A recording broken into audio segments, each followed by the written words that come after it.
Borderlands 4 is going to be one of the biggest releases of 2025, especially now since GTA 6 has officially been moved out of the fall window into 2026. And Borderlands 4 looks like it's going to be giving players everything that they would want out of a series like this. Fun characters, big environments, bazillions of guns, and Claptrap being, well, Claptrap, I guess. However, with how games are going these days, things are definitely changing. And you may have heard what Randy Pitchford, the CEO of Gearbox, said recently, but it's actually a lot more concerning as players are also review bombing all Borderlands titles on Steam right now due to how new user agreements that are shady as hell, to put it lightly, when you look into those two. But let's start with Randy, then we'll get into the rest of it later. So Borderlands 4 is coming, and a user would ask Randy Pitchford something on Twitter, which was this: Randy, this game better not be $80, don't take that risk. A lot of gamers aren't gonna pay $80 and feed this notion of constant increase of the price tag. You are the CEO, you have some say with the price when it comes to your publisher. To which Randy Pitchford drops this very unfortunate bomb, which also reads: A, not my call. B, if you're a real fan, you'll find a way to make it happen. My local game store had Starflight for Sega Genesis for $80 in 1991 when I was just out of high school working minimum wage at an ice cream parlor in Pismo Beach, and I found a way to make it happen.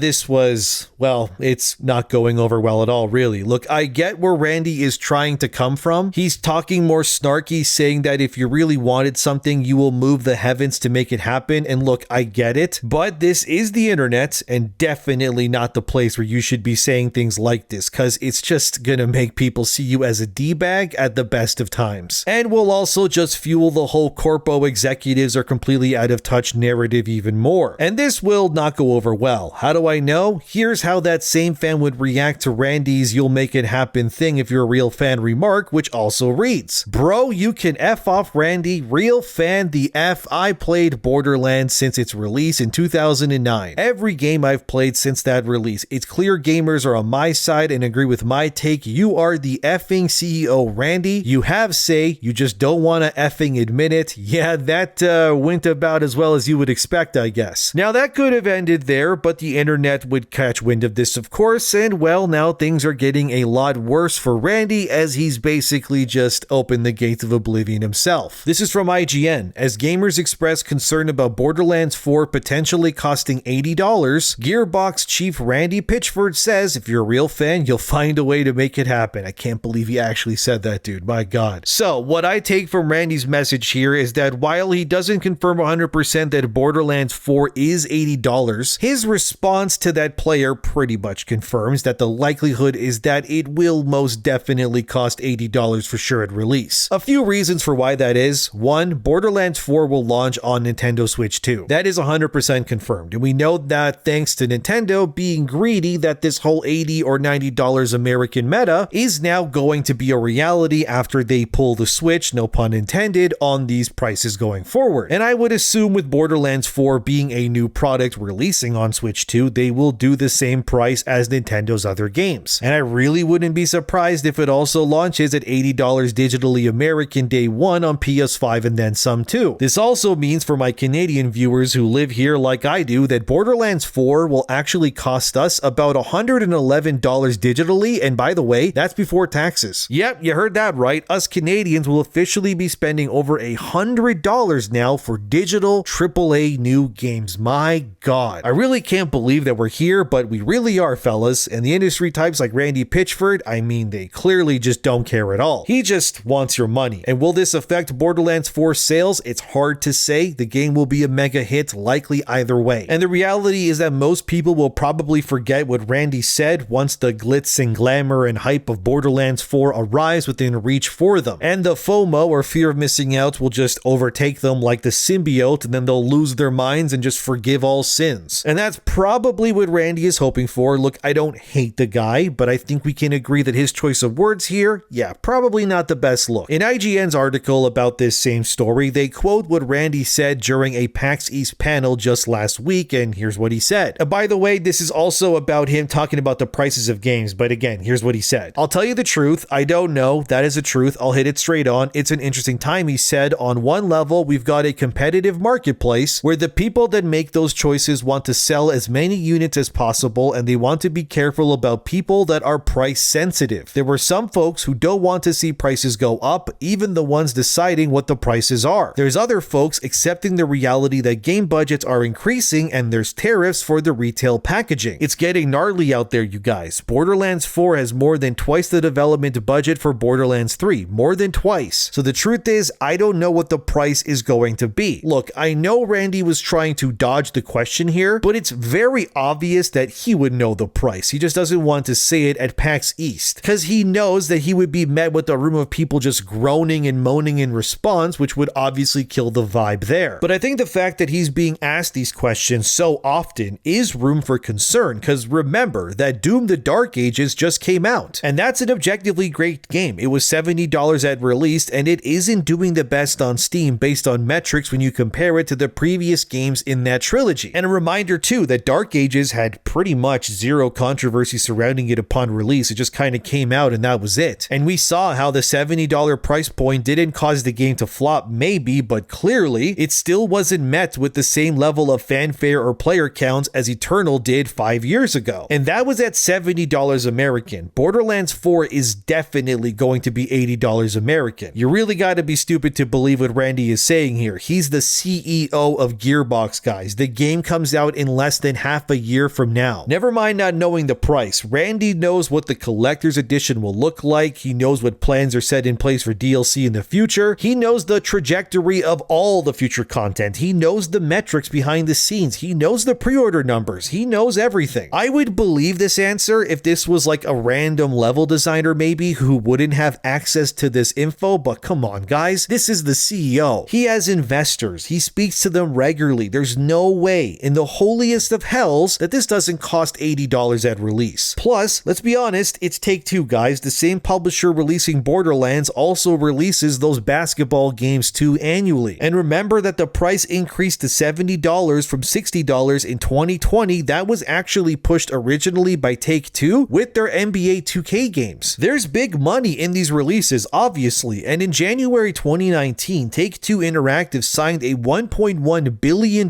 deal with the NBA to just keep releasing new games with their brands and players because it's so lucrative. So you're telling me the same company that pushed us originally from $60 to $70 industry-wide is now going to play stupid when it suddenly comes to not knowing the price of their game that again comes out in like what, 4.5 months pretty much as of this video going live? You guys can't be serious, dude. The cardboard stand-ups are already being made to be put in shops across the world for Borderlands 4's release. They're gonna have the big shiny golden letters and the price will be on it. We already know this, and Randy, come on, this is stupid of you. There's no way you don't suddenly know the price of what is arguably your biggest release yet for your entire company and for this year alone. The only way this game somehow doesn't cost $80 out of the gate is with intense backlash, and I mean intense, and boycotts aplenty. But frankly, I just don't see that happening for Borderlands fans because Randy Pitchford has been caught in the past doing all kinds of really sus and stupid stuff already, and well, he's still here regardless. Remember that back in 2019, amidst a lawsuit that Randy was a part of, there was that story about Randy where he left a USB full of underage you-know-what, allegedly anyway, at medieval times, and here's that headline here. It was a big crazy story where websites were claiming that Randy was carrying a USB full of PORN, and then he would also hold parties where really suspicious stuff would happen at them on the company's dollars, again, allegedly, and that Randy would siphon money from Gearbox himself. It was a giant mess. Like I said, it was a whole lawsuit that happened. And that USB story, by the way, it never really got another update. It pretty much got buried, and then since then, nobody has really seen or had any real updates on whether any of that was true or not, which is why I'm saying it was allegedly. Randy's lawyer said it wasn't true, but at this point, it's no wonder to me anyways that this guy has yet again caused even more problems for himself and the company. Listen, like I said, I don't hate Randy. He's not unique as far as executives come. All of these people who run these studios, they all just really care about making money in the end anyways. Everything else pretty much just comes secondary to them. Even TheGamer.com back in 2019 stated that Gearbox's biggest problem was Randy Pitchford and really nothing else. They detailed in that article how Randy ruined Duke Nukem Forever by releasing a subpar product on purpose. Then he and his yes men also ruined Alien Colonial Marines by outsourcing that game to smaller development studios and pretty much much just ended that franchise too. We also can't forget how Gearbox tried to push Battleborn. That was the hero shooter cross MOBA game that failed and died as well. You can't even play that game anymore. So pretty much all Gearbox and Randy have going forward is Borderlands. And it's in Randy's best interest to maybe not piss people off before their big shiny new game that costed millions of dollars comes out. Because like he said, the game has twice and then some the production budget of Borderlands 3, and look, I get it. It takes a lot to make your game stand out against the crowd of other AAA releases, but with how Dark Ages went so far, I'm starting to wonder if this push for more premium pricing is not really going to work in the industry's favor the way they think it will. Sure, some games will still land hard, like the next Call of Duty probably, and yeah, of course GTA 6. But Borderlands' biggest problem has always just been Randy Pitchford, and I wager there's no way that guy leaves Gearbox himself. Unless, of course, they just put him in a cannon and then shoot him into the atmosphere at this point. But then again, Gearbox's bosses have also spoken on this rapid price increase, and in their eyes, you should be thankful it's not even worse. This comes from GameSpot and it's titled, Take-Two boss says video game prices have been coming down for the past 20 years. Well, you could have fooled me, because that's kind of how it's starting to look like if we're being real, because Take-Two, which runs Gearbox, their bosses, whose name by the way is Strauss Zelnick, which my god, what a name, he sounds like a Star Wars villain, claims that actually games are still too cheap. As the Star Wars bad guy said himself here, our job is not to turn a consumer upside down, shake them, and see how much change comes out of their pockets. Our job is to create the very best entertainment. If we do that, the revenue will take care of itself. Yeah, I guess that's a good way to look at it, I suppose. And he pretty much says that if the product is good, people will just buy it, but then he later compares how games used to be more in the 90s compared to today, when you of course adjusted for inflation, which is true. I mean, $60 American in the 90s is about $80 American now. But unfortunately for him, either way, people don't really care what things costed in the 90s, because I mean, that was over 30 years ago now. They obviously care more about the now and how they're supposed to pay their bills today and what things cost these days. And I think comparing what things costed in the 90s to now is kind of a non-argument if I'm being real. Because like, for example, my uncle bought his 3 garage door home in Ontario for like $190,000 back then in the 90s. That same house now is like $2 million. Doesn't really make me feel better knowing if I wanted a house like him, I would have to basically part the heavens and move mountains to make it happen. It sucks either way. I don't really care what it costed back then because I'm not living back then, and I don't think trying to tell people actually you aren't paying as much as people did 30 years ago is a sound argument. Like, good for you. Are we living 30 years ago right now, or is it 2025? Oh, it's 2025. Well, then it doesn't matter then, does it? But this isn't even the only problem that Borderlands is facing now, because fans are also boycotting and review bombing the entire franchise on Steam because of new user agreements. So this other story originated on Reddit and was first reported on Games Radar, which is titled, Steam users are review bombing the Borderlands games following Take-Two's new user agreement. I don't feel comfortable with the terms of service. So besides the whole Randy Pitchford nonsense that's going on, there's another big problem that is also plaguing Borderlands right now that frankly hasn't gotten the same level of attention. Here's the actual Reddit thread where this originated from, where the user Noob4Head says, looks like people are review bombing the entire Borderlands series because Gearbox and 2K made EULA changes that can apparently gain root level access to your machine under the guise of anti-cheat software and collect personal info like accounts, passwords, telephone numbers, etc. Is it something to be worried about, or are people just overreacting? EULA, by the way, is short for End User License Agreement. You're likely pressing something like I accept on a few things these days when playing video games yourself. We've all done it. So what's happening was that Gearbox and Take-Two updated this EULAs, and then players dug into them deeper. And the result has caused pretty much a boycott and review bombing in the process of specifically Gearbox's games. I read through the Reddit thread. Some people said it was a non-issue, others claiming it was overreacting, and then some said people will just blow it out of proportion because it's news. As one user said in the thread, I read the thing and I also read what the agreement references, and they are not trying to hide it behind anything. They say it straight. We can collect personal info. Other users agreed and thought this was a non-issue or controversy. Well, that would be true until another user in the thread read more info and did more research, and here's what they said. From what I understand of the changes that Take-Two Interactive have done is make it so they could harvest your data without your permission and ban you from any games they own if you cheat, regardless of it's in a single player Borderlands game or not. This ban would also be retroactive if you cheated years ago using in-game glitches to get an advantage, for example, regardless if you only did it on a single-player game or one of the multiplayer games they own. The biggest problem with the user agreement is that it was stealthily changed without informing all parties of the changes, which is illegal to do in places like Germany that require you by federal law to inform the other party of how exactly this is changing and make it easily understood what and how it's changing. Failure to do so would make them legally liable for all damages, and that user agreement being null and void. So, quite the conundrum, I think it's fair to say. And allegedly, Take-Two changed their user agreement without actually informing the users of it. And those claims of the change meaning you could be banned, is that really true? Well, someone else on the thread found a direct link to Take-Two's entire mission statement with those changes. And it's a lot to read, so I apologize, but here it is. Let me read it for you. The type of information we collect depends on how you use the services. Generally, we collect the following information: name, gamertag, postal and email address, phone numbers, unique IDs, mobile device ID, platform ID, gaming service ID, advertising, IDFA, Android ID, and IP address, protected characteristics, age and gender, commercial information, purchase and usage history and preferences, including gameplay information, billing information, payment information, oh my god dude, credit, debit card information, and shipping address, internet, electronic activity, web and app browsing and gameplay information related to the services, information about your online interactions with the service or our advertising, and details about the games and platforms you use and other information related to installed applications. Device and usage data, device type, software and hardware details, language settings, browsing type and versions, operating system, and information about users use and interact with the services. Example: content viewed, pages visited, clicks, scrolls, profile, inferences